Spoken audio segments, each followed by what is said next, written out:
Real ఎస్టేట్లో అంత డబ్బులుంటే బ్యాంక్స్ ఎందుకు అపార్ట్మెంట్స్ ప్రాపర్టీస్ని కొని రెంట్కి ఇవ్వటం లేదు? అసలు సీక్రెట్ ఏంటి? మనమందరం అనుకుంటాం రియల్ ఎస్టేట్లో ప్రాఫిట్స్ ఎక్కువ అని. నిజమే. మరి థౌజండ్స్ ఆఫ్ క్రోర్స్ ఉన్న బ్యాంక్స్ ప్రాపర్టీస్ కొని రెంట్కి ఎందుకు ఇవ్వటం లేదు? రీజన్ చాలా సింపుల్.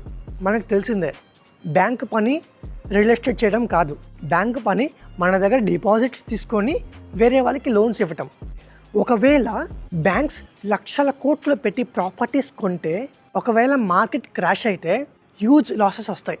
అప్పుడు డిపాజిట్ చేసిన కస్టమర్స్ మనీ కూడా రిస్క్లో పడుతుంది. అందుకే ఆర్బీఐ బ్యాంక్స్కి స్ట్రిక్ట్ రూల్ పెట్టింది.